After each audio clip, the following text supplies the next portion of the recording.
Bienvenue à tous sur Qui veut hacker des millions pour ce premier épisode, la chaîne dédiée à la cybersécurité décomplexée. Ariel, comment ça va? Bah écoute, ça va super content de pouvoir lancer ce projet ensemble, donc Qui veut hacker des millions, et super content que ce soit deux jeunes qui sortent certes du milieu de la cybersécurité, mais le but c'est de pouvoir décomplexer ce sujet-là ensemble, parce qu'il faut se rendre compte, et c'est ce qu'on va vouloir ramener, cette touche de jeunesse, que la cybersécurité c'est pas que pour les geeks et que c'est pas si complexe que ça. Et c'est aussi le but de ce podcast finalement. Résumé parfait, c'était super. Ça fait plaisir. Souvent dans la cybersécurité, on voit ce qui se passe à l'extérieur lors d'une cyberattaque. Donc la perte d'argent, la perte d'emploi, le hack en lui-même, mais jamais ce que ressent l'humain à l'intérieur de lui. C'est pour ça qu'aujourd'hui, nous recevons Hélène Dutiel. Hélène, comment ça va? Ça va, je suis très contente d'être avec deux jeunes. Ça fait plaisir, c'est super cool. Est-ce que tu peux te présenter, Hélène, pour nos auditeurs? Alors, moi, je suis coach depuis une dizaine d'années. Je suis coach professionnel. J'interviens dans les entreprises sur plein de problématiques différentes. Et j'interviens aussi auprès des dirigeants. Je suis sparring partner, c'est-à-dire que j'interviens aussi bien dans ma posture de coach que en mentoring stratégique, c'est-à-dire pour accompagner le dirigeant ou le COMEX à prendre des décisions parfois un peu compliquées. Ok, super. Trop bien. Donc, tu as parlé un peu de ta position avec les dirigeants, à les accompagner, etc. Est-ce que tu as déjà eu des sujets cyber à gérer avec des dirigeants, que ce soit sur une partie cyberattaque, par exemple? Est-ce que tu as déjà eu des dirigeants qui avaient des crises de panique ou ne savaient pas comment gérer une crise, tout simplement? Des cyberattaques en tant que telles, non, mais des crises, oui. Et ça, c'est toujours les mêmes mécanismes. Ok, très bien. Tu peux nous donner quelques exemples sur des crises importantes que tu as pu gérer tout au long de ta carrière? Des crises, souvent c'est des crises qui sont liées au relationnel, et ça c'est les pires. C'est-à-dire des gros groupes du CAC 40 où un bel exemple c'est une VP qui n'adresse plus la parole au DRH monde. Ah ouais, c'est pas mal. C'est sympa. C'est complexe. Mais voilà. Mais le président appelle en disant faut faire quelque chose. Parce que moi, je n'ai pas fait le choix d'être dans une cour d'école. Donc ça, c'est des bonnes crises. Après, c'est beaucoup des gens qui, effectivement, ne se parlent pas. C'est beaucoup des crises de gens qui vont pas bien et dont on ne sait plus ce qu'on va faire, puisqu'ils ne reviendront jamais, puisqu'ils se mettent en arrêt maladie. C'est des burn-out qui durent 9 mois. Ok. Donc, c'est des crises Et comment tu compliquées. accompagnes ça? Tu vas aller voir, par exemple, quelqu'un qui fait un burn-out sur 9 mois. Tu gères ça comment? Tu vas lui parler personnellement ou pas du tout? C'est juste que tu essaies de trouver un remplaçant ou trouver une solution par rapport à ça? En fait, en principe, quand il y a des très gros burn-out, aujourd'hui, les entreprises, elles accompagnent, puisqu'elles sont en partie responsables, elles sont en co-responsabilité avec ce qui a lieu, et donc elles accompagnent la fin. C'est-à-dire que quand je suis en burn-out, je ne peux rien faire. En revanche, quand je suis à la fin du burn-out et qu'il va falloir que je revienne dans le monde du travail, je suis tombée tellement bas que comment je fais pour repasser un entretien, aller voir des gens, me remettre en mouvement, etc. Et donc, en principe, c'est à ce moment-là qu'on est déclenché pour repartir. Ok, je me permets de rebondir sur ce que tu viens de dire. En parlant de burn-out, parce qu'avec Jonas, quand on préparait le podcast, on a vu que c'est un sujet qui a été énormément important en fait sur la partie cybersécurité. On a beaucoup d'employés qui malheureusement ne sont pas formés ou ne connaissent pas réellement la cybersécurité et ils vont tomber, un truc tout bête, tu vois, sur une attaque de phishing. Donc pour expliquer à nos auditeurs, du phishing, c'est un faux mail qui a été envoyé, un faux mail Amazon, un faux mail BNP Paribas. Ils vont rentrer des informations personnelles de la boîte et malheureusement, à cause de ça, c'est soit des ransomware, donc des arnaques avec des coûts, avec de l'argent à devoir donner à l'entreprise. Et des fois, la rançon est tellement grosse que l'entreprise va couler, elle va pas pouvoir payer cette rançon.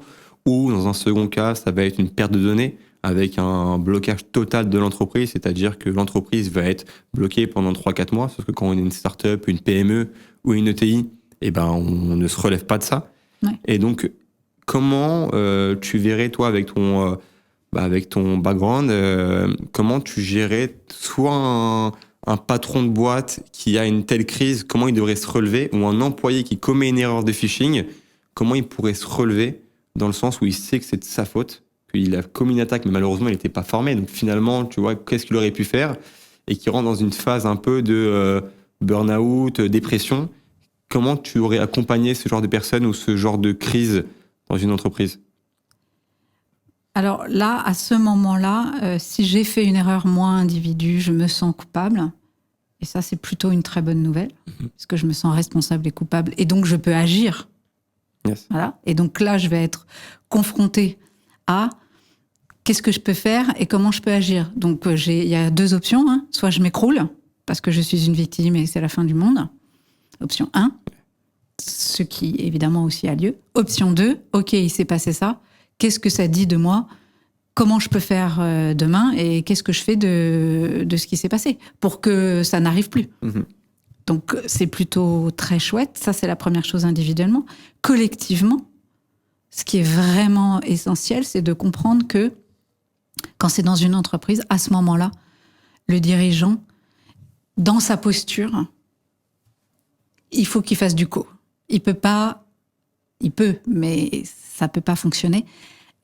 On est dans alors je me coupe une minute, on est dans une société patriarcale, encore, même si juridiquement ce n'est plus le cas. Nous sommes encore imbibés de ça. Donc il y a quelque chose du dirigeant qui se dit, bon bah ok, il y a je sais pas combien de mecs qui sont venus me vendre leurs trucs, j'ai cru que moi j'étais à l'abri des balles, j'ai cru que moi ça ne m'arriverait pas. Bon ok, on est là. Ok. Ouais. Donc soit je dis, ok, on est là, et qu'est-ce que je fais de ça? Et comment je me retourne vers tous mes collaborateurs, mes clients, mes prestataires, mes fournisseurs, tout le monde, pour dire, OK, ben voilà, il est en train de se passer ça, et qu'est-ce que nous faisons ensemble pour ça? C'est très important parce que ça permet de repartir sur le socle commun. Aujourd'hui, on est le 13 novembre, donc on commémore les attentats. Et avant de venir, j'ai écouté la radio, et ils reparlaient des attentats. Et ils disaient, c'est incroyable, parce que pendant ces 10 années, ils ont fait des soirées où les gens qui avaient vécu le drame faisaient une soirée tous ensemble. C'est-à-dire qu'en fait, c'est leur socle commun. Et le socle commun, aussi horrible soit-il, aussi traumatique soit-il, bah c'est quand même ce qui fait qu'on est tous ensemble et qu'il y a quelque chose entre nous qui sera toujours différent. Ouais. Quand j'appartiens à une boîte et que je suis attaquée par un monstre, eh ben si tous on se donne la main et tous on se dit bon ok, qu'est-ce qu'on fait maintenant, il va se passer vraiment tout à fait autre chose. Ouais, parce que lorsqu'il y a une cyberattaque, par exemple, et que on parle de grosses cyberattaques, hein, c'est par exemple une attaque DDoS. L'attaque DDoS, c'est quoi? C'est une attaque où justement tous les plombs vous sautez de l'entreprise. Donc c'est des milliers de personnes qui vont être au chômage pendant des semaines entières, ne vont pas pouvoir travailler sans aucun accès à Internet. En fait, toi, ce que tu veux dire, c'est lorsqu'il y a une cyberattaque, on est tous ralliés à ça, en fait. Bah oui. C'est-à-dire, on est tous dans le même bateau et on coule ensemble. En esprit d'équipe. On coule pas justement ensemble. Non, on coule pas, mais si on doit couler, on coule tous ensemble, c'est ça. Et on essaie de se relever ensemble. Et on essaie de se relever, on essaie de reconstruire le bateau ensemble. En tout cas, ce qui est sûr, c'est que si je reste tout seul, je coule.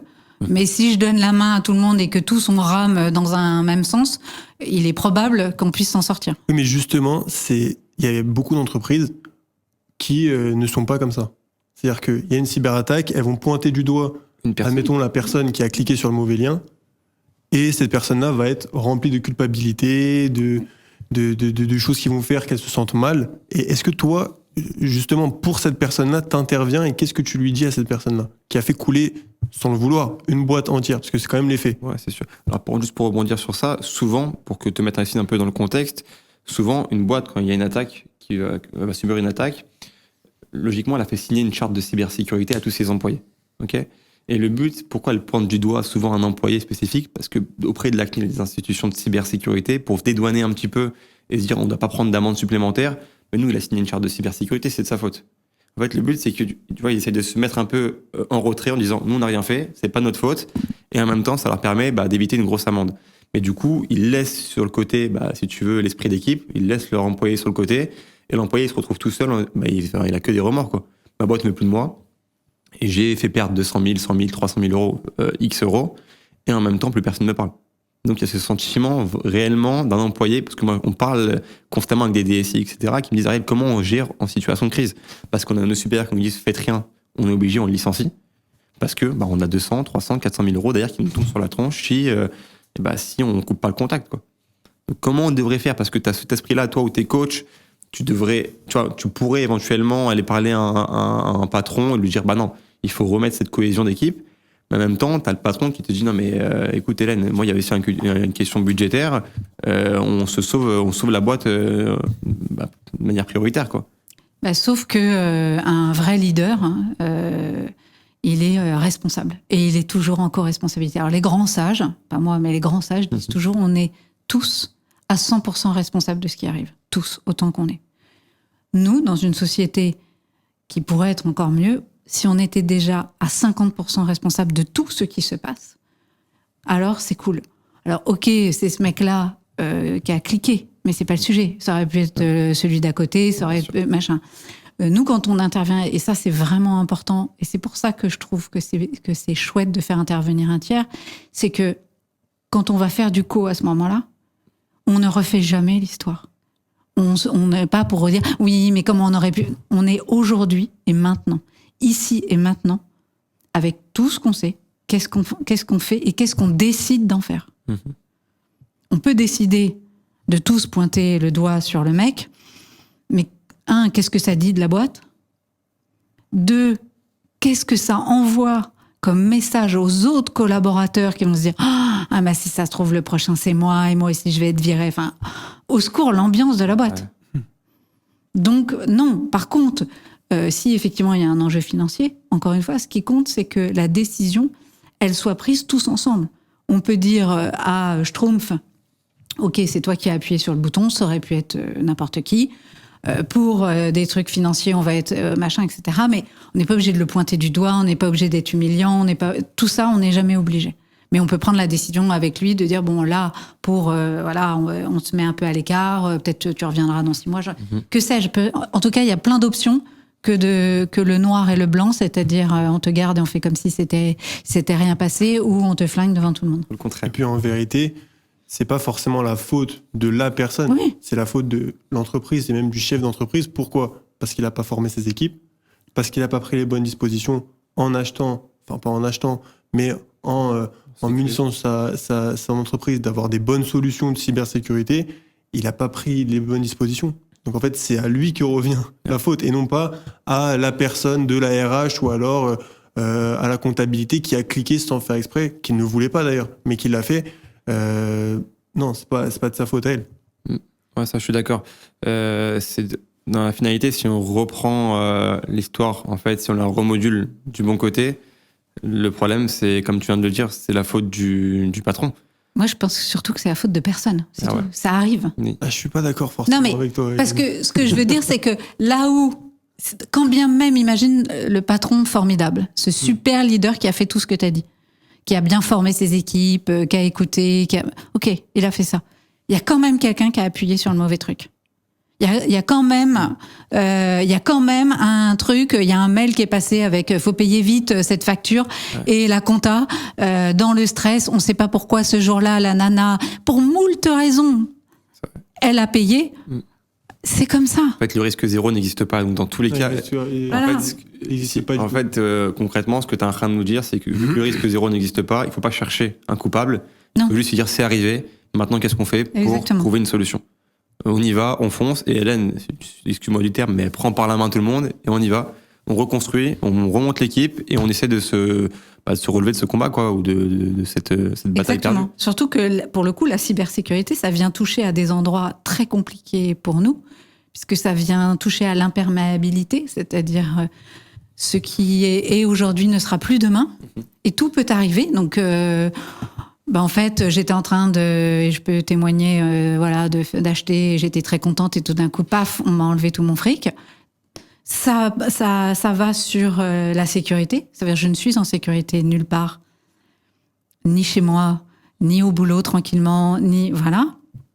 Et puis ça touche à un troisième point dont on parle pas et pourtant qui pour moi est important. Ça touche à l'intimité. C'est-à-dire il y a des gens qui peuvent rentrer, se servir, regarder des trucs que j'ai pas envie qu'on voit et repartir. Et je sais pas s'ils sont encore là, et je sais pas s'ils sont repartis. Donc ça touche à des choses vraiment très dures. Donc après, savoir, c'est la faute à qui ? Je suis d'accord, ça sert pas finalement. Pourquoi pas, mais bon. Ouais, parce qu'en fait, en dehors du fait qu'il y a l'aspect financier qui est perdu, c'est-à-dire que voilà, ils nous ont dérobé de l'argent, Il y a aussi le côté où il y a l'usurpation d'identité. Il y a, Exactement. si toi, Ariel, tu te connectes sur n'importe quelle plateforme, je peux savoir quand, comment et le faire à ta place. Exactement. Je peux communiquer à ta place. Ouais. Enfin, il y a tout ça. Même Aussi qui les rentre mots en de passe, vigueur les mots de dans passe une basiques. cyberattaque. Mots de passe, il y a les réseaux sociaux, parle à ta place avec ton copain, ta copine. T'as combien d'histoires de personnes qui se sont rendues compte au bout de 3-4 mois qu'ils parlaient avec une personne, qu'ils parlaient avec leur copine et c'est pas leur C'est copine. horrible à vivre. Il y en a plein d'histoires. T'as pas une anecdote, toi Moi, ce qui m'est arrivé il y a pas longtemps, et franchement, ça a J'allais été y très, venir. très, très chaud. Moi, je me suis fait hacker plusieurs fois. Et en fait, ils sont rentrés dans un système. Ils ont pris mon adresse mail et ils ont envoyé des messages comme si c'était moi, mais ce n'est pas moi, à la banque pour dire voici le RIB sur lequel il faut virer tout cet argent. Au moment où j'ai acheté un appartement, l'argent est parti pas du tout chez moi. Wow. C'était intraçable, ça ne pouvait pas se voir. Donc ça veut dire qu'il y a quelqu'un qui prend ton identité, qui peut aller parler à des gens qui font partie de ton intimité, ton ex-mari, ceci, cela. Et pendant que j'étais affairée à ça, ils ont envoyé à mes clients un petit mail pour dire j'ai changé de RIB, voici mon nouveau RIB. J'étais sur autre chose, j'ai pas vu, voilà. Et puis quand après j'ai dit mes factures sont impayées, on m'a dit mais non, mais bien sûr que non, Hélène, on t'a réglé. Non. Et comment Ils ont t'as payé la pu mauvaise gérer ça? personne. Alors, C'est ça. toi-même, déjà, comment tu as pu gérer ça, toi, émotionnellement? Et après, d'ailleurs, est-ce que tu as pu trouver une solution? La banque, comment ça s'est passé? Émotionnellement, quand il se passe des choses comme ça, qui sont en fait quand même traumatiques, puisque c'était un mot, c'est quand même des éléments traumatiques, ça vient chercher chez nous le cerveau reptilien. C'est-à-dire qu'à ce moment-là, on est plutôt un animal, donc on n'est pas dans la capacité de réfléchir. Et donc, puisque je suis un animal, face à quelque chose d'aussi énorme qu'une cyberattaque, voilà, je n'ai que deux options. Soit je fuis, voilà, je me couche et voilà. Soit je suis figée, c'est-à-dire que je suis face à un truc en disant mais non. Et cette espèce d'état dont on parle beaucoup en psychologie, qui est la sidération, qui est en fait je bouge pas, où tout le monde parle parfois mal des victimes en disant mais enfin elle aurait pu se débattre, il aurait pu voilà. En fait non, c'est-à-dire qu'à la fois il y a des états où juste notre cerveau Il est en pause. il est bloqué, c'est-à-dire que mon cerveau, on a 3 cerveaux, comme vous devez le savoir, et du coup, je n'ai plus accès au cortex. C'est-à-dire celui qui analyse. Non, c'est terminé. Il dit oh là là, je vais aller me coucher. Ou alors, voilà. En anglais, on dit fight, freeze et fight. C'est-à-dire, soit je vais combattre, soit je me casse, mais en fait, il y a pas soit je suis pétrifiée. Mais en fait, il n'y a pas d'autre choix. Ouais. Donc, face à ça, faut accueillir ce moment-là, qui dure pas non plus très longtemps, mais qui existe. Et après, il y a que 2 options, c'est ce que je disais en amont. C'est soit, je reste là comme ça, et je pleure. C'est une option, soit j'y vais. Et donc là, pour le coup, moi, mon premier point, là, j'y ai passé 8 jours, mais j'ai fait toute la conformité des banques, et j'y suis allée, et relancer, et leur dire qu'ils ont mal fait leur truc, et machin, etc. Et là, j'y suis allée à mort, et donc j'ai réussi à faire bloquer l'argent avant qu'ils partent. Ah, donc après, ils ont fait un recall, et voilà. Pour ce qui est des clients, c'est pas du tout pareil, et c'est intéressant de regarder que quand on n'a pas la main, il se passe pas du tout la même chose, parce que quand c'est la banque du client, ça veut dire que c'est le client qui doit se bouger.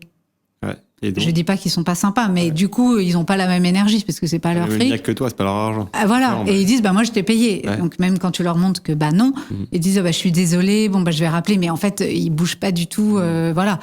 Et les banques, elles jouent un peu après sur c'est bien ton mail, c'est bien toi, t'as bien envoyé. Enfin nous, il y a pas d'usurpation, enfin il y a rien en fait, il y a pas de, voilà.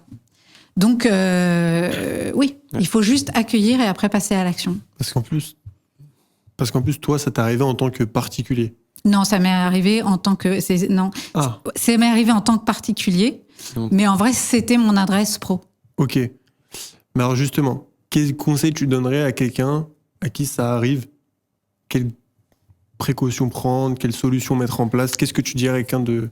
moi, je dirais que je fais partie de ces gens qui ont imaginé que et ça ne pouvait pas leur arriver parce qu'ils étaient trop petits Et ça, c'est intéressant. et que moi, je suis à mon compte toute seule et que tous les discours de il faut protéger la boîte, blablabla, bien sûr que je les entends. Bien sûr que c'est tout à fait audible et bien sûr que je suis la première à m'intéresser à ça.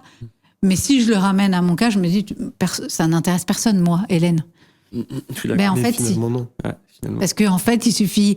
En tout cas, moi, ce que je peux dire aujourd'hui, c'est qu'il a suffi d'une période de ma vie avec des mots-clés que j'ai beaucoup dit parce que c'était le moment où je divorçais, c'était le moment où je vendais, c'était le moment où j'achetais. Et donc, tous ces mots-là, versement, achat, vente, enfin, tous les mots, voilà, dans un très court laps de temps, je pense qu'ils ont été beaucoup. Voilà, et la machine qui tourne, elle a dit, elle, c'est bon. Et pour rebondir sur ce que tu viens de dire, et c'est super important, tu as dit, j'étais seul, je bosse à mon compte, donc j'aurais jamais pu m'imaginer que j'étais la cible de ce genre d'attaque. Et c'est un peu ce qu'on vit, toi et moi, Jonas, au quotidien.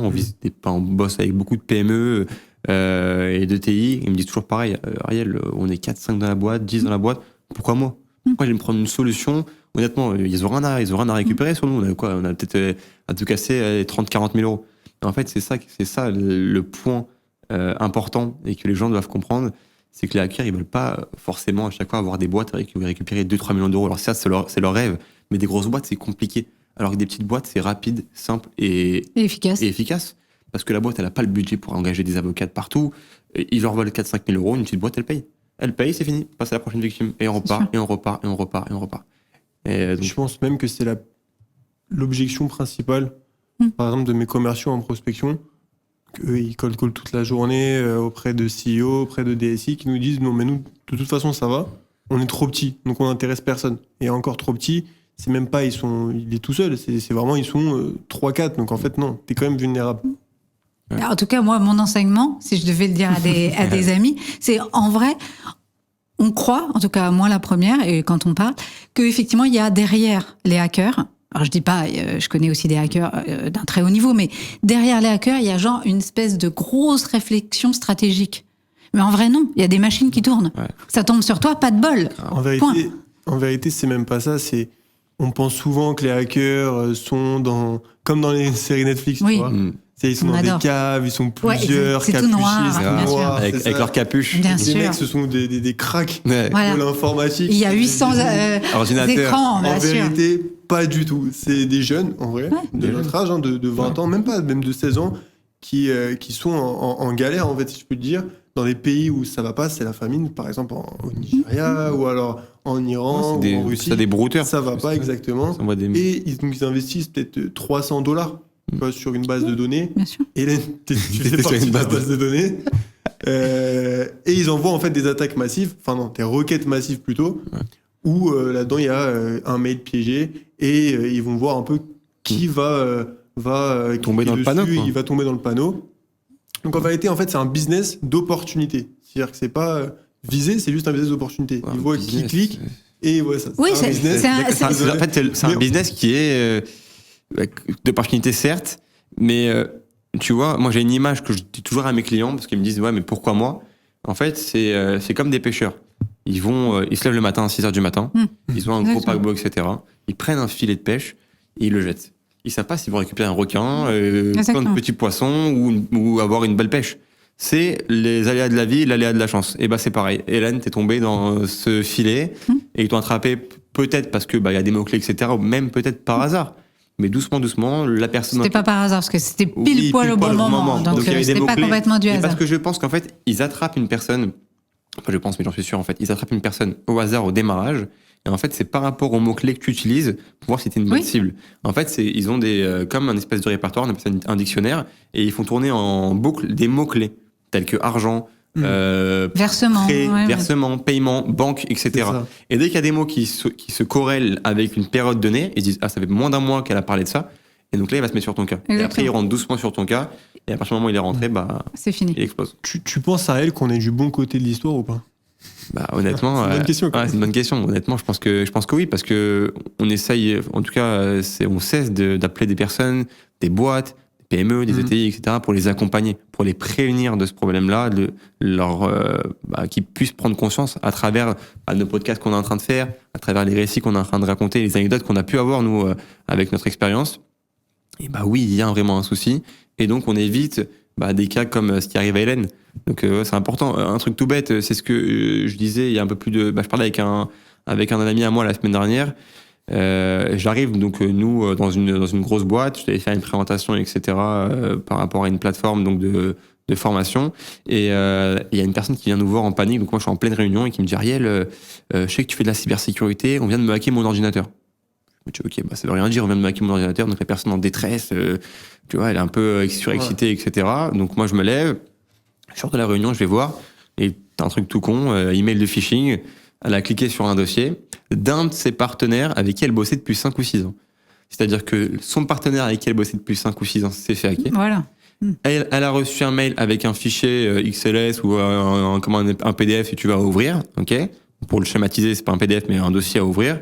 Elle ouvre le dossier en toute confiance. C'est son client depuis 5 ou 6 ans. Son ordinateur devient noir.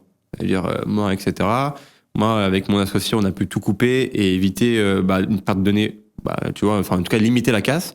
Et après, on a pu accompagner la boîte dans un second temps sur une remise en forme, une remise à niveau et on a pu premièrement faire une audit, savoir qu'est-ce qui a été volé, ok, pour, si tu veux, isoler la cible qui a été volée. Et derrière, une reconstruction avec de la formation et des outils pour bien préparer l'entreprise. C'est une anecdote qui m'a choqué parce que... en tout cas, là où elle est hyper intéressante, cette anecdote, c'est qu'elle dit une autre chose qui est, quand bien même moi, je ne me sens pas concernée, c'est quand même un super argument de dire, OK, peut-être que toi, ta boîte, elle est hyper sécurisée, mais il suffit que ton prestataire, lui, soit hacké. Moi, c'était mon hébergeur. Hein. Mon ordinateur, il était très bien. Enfin, il n'y avait pas de sujet. J'ai rien fait. Moi, j'ai cliqué sur rien, etc. C'est parce qu'ils sont allés sur l'hébergeur, qui se sont planqués dessous et qui sont remontés. Ouais. Donc, en vrai, en fait, c'est pour ça que c'est intéressant, votre sujet de culpabilité, de responsabilité. Je suis responsable, comme tu le dis très bien, moi, en tant que leader de former, etc. Mais si mon fournisseur, que je kiffe depuis 10 ans, m'envoie le mail comme il m'en envoie tous les jours et que ce jour-là, il y a un truc, c'est la faute à personne. Je suis encore une fois pas d'accord avec toi. Je suis pas d'accord avec toi parce que pour moi, c'est pas du tout de ta faute à toi, mais ça reste quand même la faute de ton hébergeur. C'est pourquoi lui, il s'est pas muni de bonnes solutions.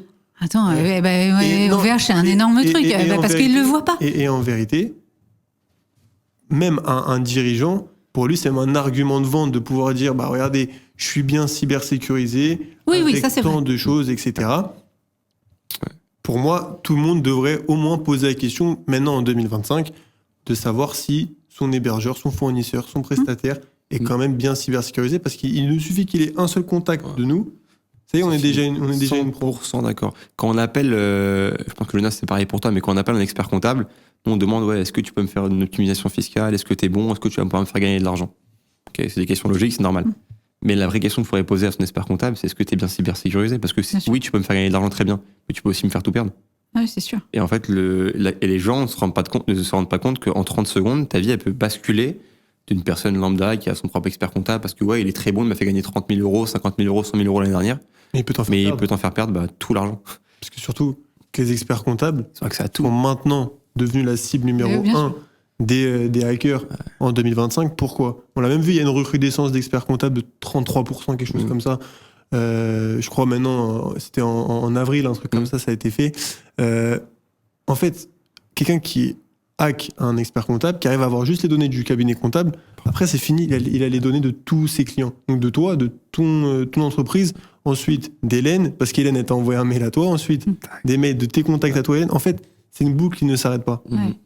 Et si vous voulez qu'on rebascule un peu plus sur la partie psychologique, il y a un phénomène en cyber qui s'appelle l'engineering social. L'engineering social, c'est encore plus compliqué pour un employé ou un patron de boîte de se faire avoir dans ce système-là. Je vais t'expliquer ce que c'est l'ingénierie sociale. C'est des gens qui sont soit à travers des deepfakes, c'est-à-dire des fausses images, soit à travers des faux appels, avec, si tu veux, de la psychologie, de la pression, avec toujours ce sentiment d'alerte, se faire passer pour quelqu'un de ta boîte. Un exemple tout bête, ok, pour te schématiser ça. moi, toi t'es Hélène, on va dire que t'es mon patron, et t'es ma patronne, du coup tu m'appelles, Ariel, fais-moi un virement tout de suite, etc. De 200 000 euros. Ok, ça me pose pas de problème, mais je te dis, écoute Hélène, honnêtement, je préfère quand même que tu me fasses un visio parce que ça me paraît bizarre. Donc on fait même un visio sur du Teams, etc. En fait, là, à l'heure où on parle, les hackers, enfin certains hackers, il n'y a pas tout le monde qui sait faire ça, mais ils sont tellement bons qu'ils reprennent la même voix que toi, les mêmes images que toi, c'est-à-dire qu'ils sont même là après à faire des visios, on appelle ça de l'arnaque au président. À l'époque, ça avait explosé en France, il y avait une grosse montée de l'arnaque au président, les gens ils avaient acheté des masques en silicone pour faire croire au Premier ministre, etc., que c'était le président. Et ça, c'est encore pire parce que tu t'es fait avoir par une personne qui est de ta propre équipe, mais qui n'est pas vraiment la personne de ta propre équipe. Donc psychologiquement, ça doit créer un phénomène de alors oui, je me suis fait avoir, en plus, on m'a arnaqué, mais c'est de sa faute. Il y a un sentiment où tu te dis, en fait, il s'est passé quoi, là? Je comprends plus rien à ce qui s'est passé, donc là, t'es perdu. Mis à part l'argent, t'es déboussolé. Mais ça vient, à mon sens, c'est la grande différence entre la culpabilité et la honte. C'est-à-dire que la culpabilité, c'est j'ai mal agi, merde, ils étaient venus me faire une proposition pour plus de sécurité, j'ai pas pris, j'aurais dû, j'ai pas écouté, etc. Donc là, je suis dans la culpabilité, je me sens coupable de ne pas avoir pris les bonnes décisions. Et ça, c'est cool, ce que je disais, c'est là, je peux après agir. La honte, et là, on est là, c'est je suis pas un mec bien. Je suis pas un mec bien. Et pour le leader qui s'est fait, par exemple, avoir, là, ce que lui, il entend, si jamais il va vers la honte, hein, si vous avez déjà ressenti ce sentiment de honte, en principe, c'est quelque chose où on a envie de se cacher. Donc, c'est-à-dire, je m'enferme dans mon bureau et j'attends que ça passe, je prie. Et c'est terrible, parce que du coup, la honte, pour un leader, c'est ce qu'il y a de pire. C'est-à-dire que je me renferme. Je pense que je suis un mauvais boss. Je pense que tous mes clients vont penser que je suis vraiment nulle, que tous mes collaborateurs vont se dire « Mais sérieusement, quoi ? Il en est là, le pauvre garçon, je suis un imposteur. » Donc la honte, elle vient taper sur mon identité propre. Ouais. Et ça, on peut pas se sortir de ça. Oui, parce qu'avec le syndrome de l'imposteur, c'est compliqué. Quand t'es gérant d'une grosse boîte, t'as un patron, donc t'as un peu cet égo-là de... Oui. Et là, tu te remets tout en question. Tu remets tes 10 ans, 15 ans d'expérience. Et du coup, en fait, je suis un imposteur. Tout à fait. Et donc là, tout bascule. Personne ne peut me faire confiance. Ils auraient pas dû me faire confiance. C'est terrible. Donc c'est la culpabilité, c'est chouette puisqu'elle me pousse à l'action et à trouver des solutions. La honte, elle me fait me replier sur moi-même. Et donc là, pour le coup, c'est la catastrophe. Okay. Il y a aussi le j'aurais dû prévoir qui suit la honte quand même. Ouais. Donc là, j'aurais dû prévoir. Ouais, mais ça, c'est la culpabilité. J'aurais dû écouter, j'aurais dû, quand ils sont venus me dire que quand même, je faut que je mette un pare-feu et je sais pas quoi, j'ai fait le malin parce que j'ai cru que j'étais malin. On va pas toujours raccrocher au nez. En m'appelant toutes les personnes que j'ai appelées. Et qui me raccrochent au nez. Raccrocher au nez. C'est un scénario qui est possible, ça, quand même. grave. Mais c'est sûr que ça doit faire partie des premières choses qu'ils revoient dans leur tête. C'est ce coup de téléphone, cette phrase où vous lui avez dit ça n'arrive pas qu'aux autres. J'ai pas le besoin. Vous êtes sûr de vouloir raccrocher quand même? On sait jamais faire un petit audit. Non, je suis sûr de moi, c'est pas ma priorité. Ça, direct. Et tu sais, des fois, on est même là à leur dire, mais honnêtement, vous êtes une cible, je vous le promets, on fait même un essai gratuit. Prenez-la, testez. Faites-nous confiance. On vous l'offre. Mais les mecs, ils nous disent, ils peuvent nous dire des fois, non mais écoutez, revenez dans un mois, j'ai pas le temps. On a des sujets plus importants. Et tu sais pas combien, le nombre de fois qu'on a des appels de DSI, RSSI, donc directeur informatique, etc., qui me disent Ariel, viens nous aider. Mais je t'ai appelé il y a un mois. C'est plus Oui, mais c'est la nature humaine. Tant que je ne suis pas arrivé au bout du système et devant le mur, il n'y a pas de mur. C'est pour ça que la cyber, c'est complexe. Parce que tant qu'ils sont pas... Exactement. Et c'est trop tard. Je pense qu'il y a aussi ce côté où se faire démarcher, on aurait pu avoir les mêmes rendez-vous avec les mêmes personnes si on était en phase 2, tu vois. Parce qu'on sait que ça intéresse tout le monde, la cybersécurité. On sait que tout le monde est concerné face à ça. Mais le côté où je vais appeler une personne pour la démarcher, en fait, on est résumé à la même personne qui l'appelle pour le CPF ou à la même personne qui l'appelle, mais même pas une personne, l'IA qui l'appelle. Elle-même, en fait, on est résumé à cette personne-là. Alors, en fait, non, on fait de la cybersécurité, on offre un audit. C'est-à-dire, moi, Hélène, si demain je veux t'appeler, je dis, Hélène, je t'offre l'audit et que tu me dis non, ok, pas de souci, mais c'est quand même un moyen de savoir où t'en es dans ta cybersécurité. Je pense qu'il y a quelques mois de cela, t'aurais bien aimé. T'aurais bien aimé quand même savoir. Mais ouais, donc voilà.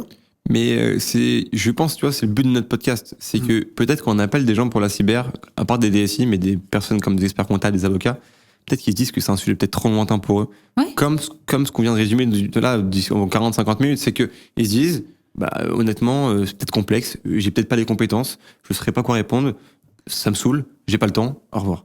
Et ça me concerne pas. Et le problème, c'est ce qu'on va essayer d'amener, tu vois, cette touche-là de jeunesse, d'humain et avec ton anecdote toute simple, hein, qu'on puisse faire comprendre à toutes les personnes qui vont nous regarder sur ce podcast-là, l'utilité et le besoin de la cybersécurité. Maintenant, c'est un besoin qui devient au premier plan. Et comme a dit Jonas, audit, formation, etc. Enfin, c'est du gratuit. Enfin, même pour une personne lambda, il faut qu'il puisse se tester. Juste qu'il fasse un audit. Un audit, si tu veux, sur de la cyber, c'est juste on va vérifier au démarrage, vraiment, tu vois, un peu d'un côté un peu général, c'est pas quelque chose de très très très très très spécifique qu'on fait, mais voilà, quelles sont les premières failles qu'on pourrait avoir, qu'est-ce qu'on pourrait retrouver, où est-ce qu'on va devoir s'améliorer, etc. Oui, mais je crois que ça parle beaucoup de l'individu, c'est-à-dire que si je prends un exemple, si je suis DSI, je vais être obligée de tendre une oreille, parce qu'en fait, tu viens me chercher sur mes compétences, sur mon expertise, et je sais que si jamais on viendra me chercher. Quand t'appelles l'expert comptable ou l'avocat, c'est pas son expertise, quoi. En fait, c'est pas du tout son expertise. Donc en vrai, ce qui se dit à tort, mais ce qui se dit, c'est mais moi, on m'attend pas sur savoir que tout ça est formidable. Moi, ce sur quoi on m'attend, c'est le bilan, c'est une défense appropriée, c'est voilà. Et donc, je me dis, c'est pas que ça ne me concerne pas, c'est que je me dis en fait, c'est pas là où on m'attend. Qu'est-ce que je vais aller passer du temps, essayer de comprendre un truc qui me dépasse, etc. On m'attend pas là. Alors, je pense que maintenant, si. Je pense qu'il y a 10 ans, on n'attendait pas là. Mais là, maintenant, si. Alors maintenant, nous, on s'y connaît en cybersécurité, on est confronté à ce marché-là oui, mais c'est un plus. C'est un plus. Si tu appelles un avocat, si tu appelles, je sais pas, voilà, tu viens d'hériter, tu vas appeler un avocat, un notaire, etc. Qui sont, alors eux, hackés. Moi, ma notaire, ils avaient carrément pris son mail. Ils m'avaient envoyé l'appel de fonds de la notaire. Ils avaient changé une phrase à la fin. Ils avaient juste changé l'IBAN.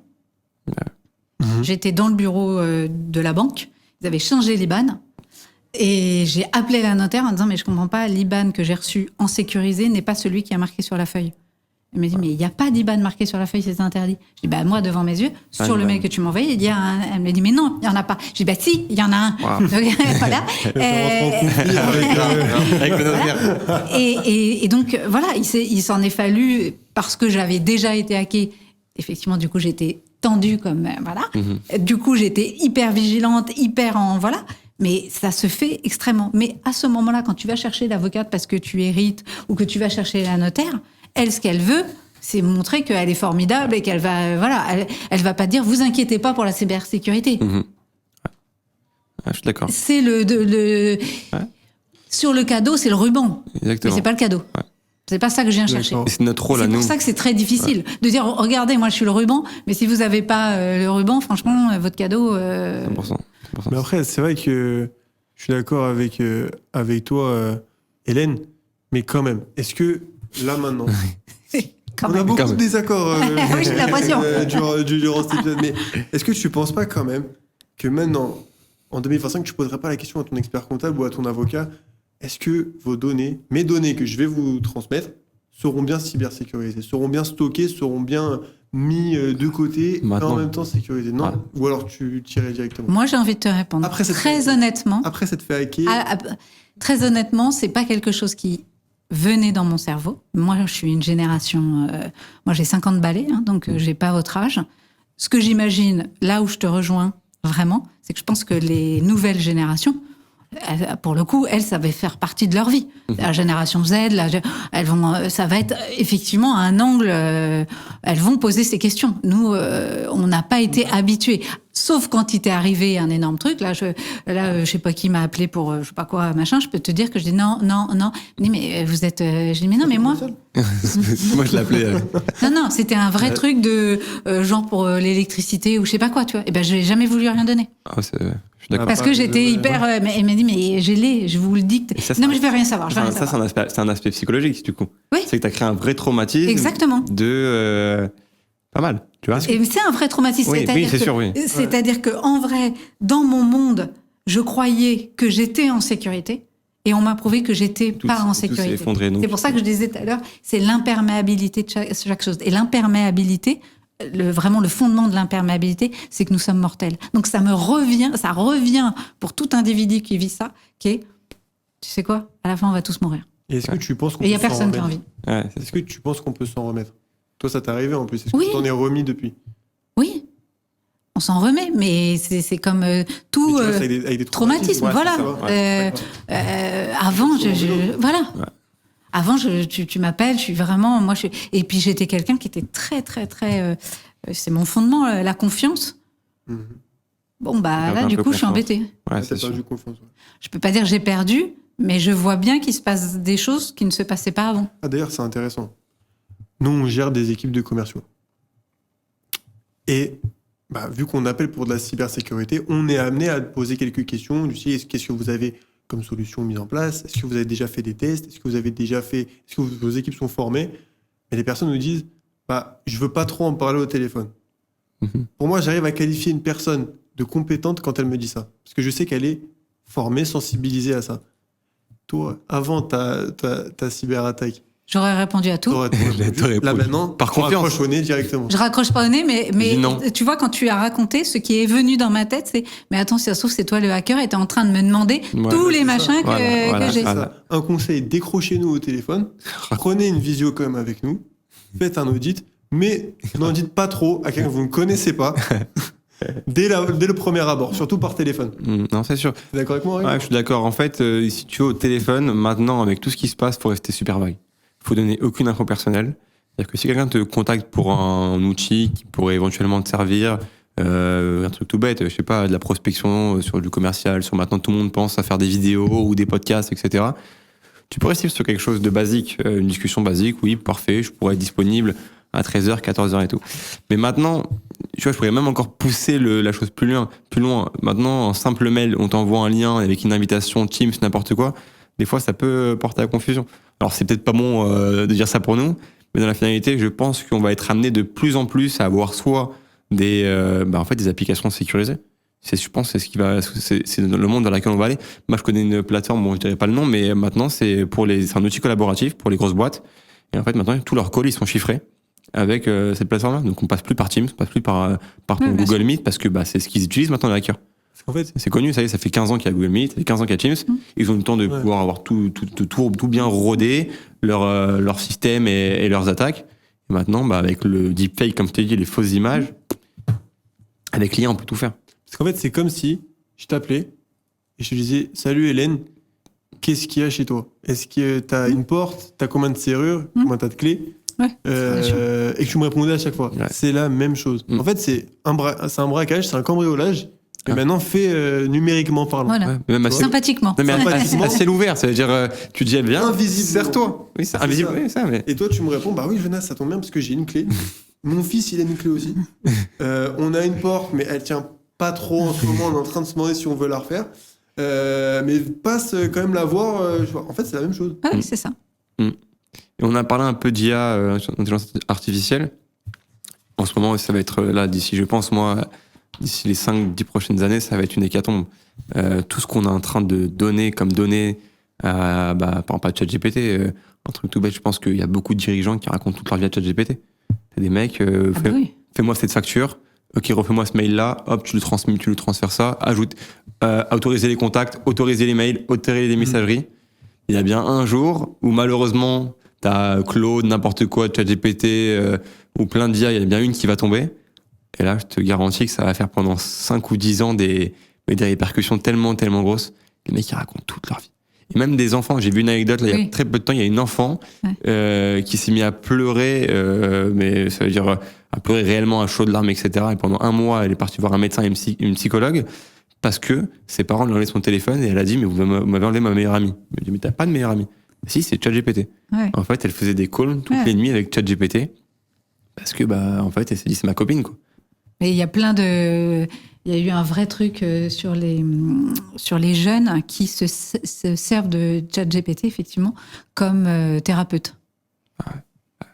Parce qu'effectivement, ils ont l'impression de raconter, l'autre répond, et donc voilà, ils disent je suis en psychothérapie avec. Avec ChatGPT. C'est moins cher la séance, quoi.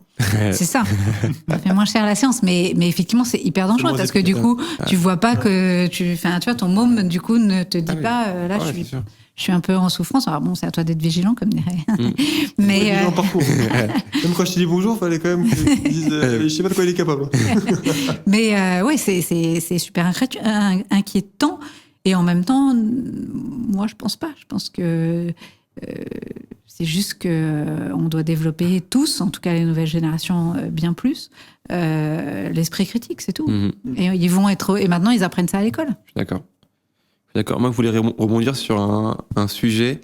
Je parlais, quand on préparait le podcast, on parlait, moi, Jonas, des DSI. Tu as beaucoup de DSI qui te disent, enfin, quand on parle avec eux, on leur dit, mais question, comment c'est possible qu'il y a eu telle attaque, etc. Vous formez vos équipes, ils sont au courant, vous avez des outils, etc. Comment c'est possible?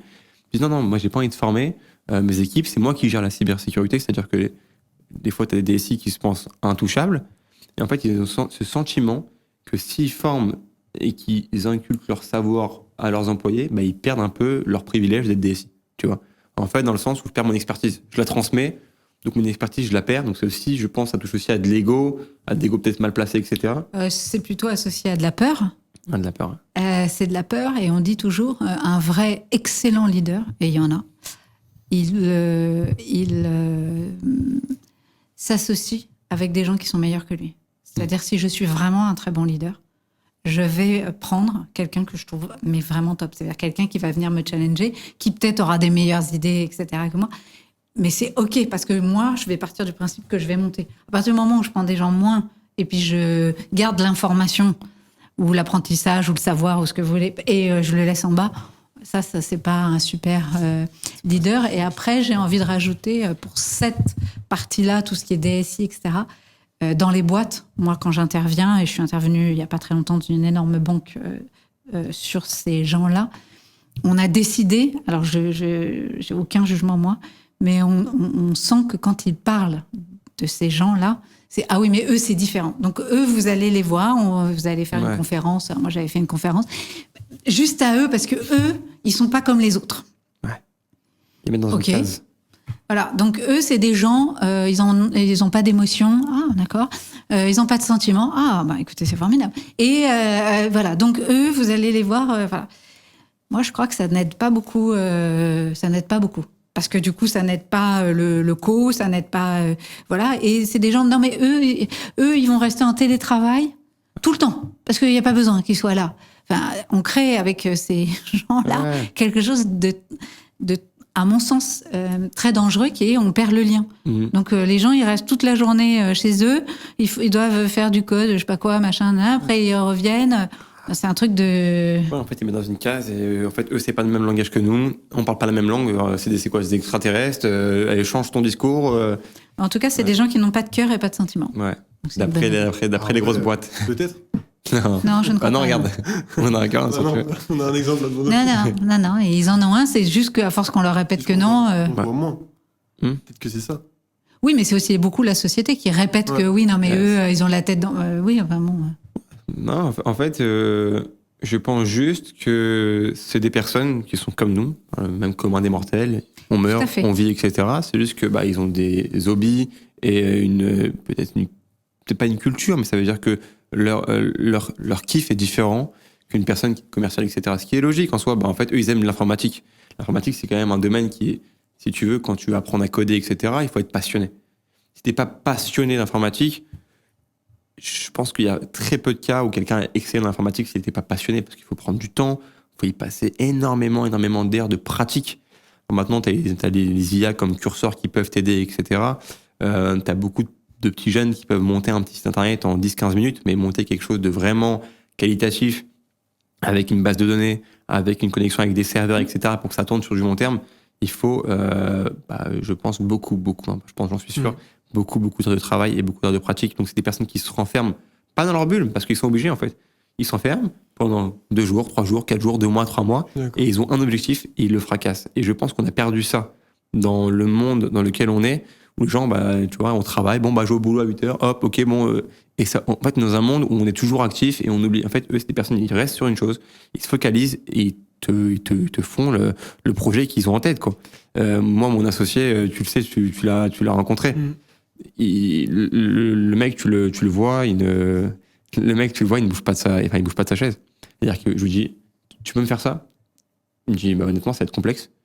Alors, je lui donne des tâches vraiment très, très dures. Je sais qu'honnêtement, c'est pas censé être fait aussi rapidement. Et il me dit, OK, je vais le faire. Et il attaque. Et au bout de 3 jours, il me dit, c'est fait. Alors que la tâche, je sais qu'elle est beaucoup plus haute vraiment de ce qu'il devrait faire. Mais quand tu donnes des objectifs assez élevés à des personnes qui vont se mettre dans une bulle, ils vont se dire, en tous les cas, je suis capable de le faire. Parce que si c'est de l'informatique, je suis capable de le faire. Et ils attaquent et ils y arrivent. Pour rebasculer sur, tu as parlé du télétravail. Et depuis la fin du Covid, etc., enfin, avec le Covid, on a eu une grosse montée en télétravail. On a pas mal de problèmes. Nous, en tout cas moi... Là, c'est en train de rétro-pédaler. Enfin, moi, Oui, j'interviens beaucoup Ouais. sur le fait... moi, j'interviens sur la résilience, par exemple, au changement au travail, parce que on a donné... Beaucoup de liberté avec le télétravail. On a donné 2 ou 3 jours à des gens depuis 3 ans, et puis il y a des gens qui sont partis vivre très loin, il y a blablabla. Et aujourd'hui, il y a plein de boîtes, et je ne les nommerai pas, qui ont fait machine arrière et qui ont dit maintenant tout le monde revient, et ça sera 1 journée max par semaine. Ça change la vie vraiment des gens, et ça devient un énorme sujet. C'est-à-dire que c'est un sujet pour les générations Z, qui elles se disent, évidemment qu'il y a au moins 2 jours de télétravail, c'est un prérequis, et ce n'est pas un avantage, c'est quelque chose de normal.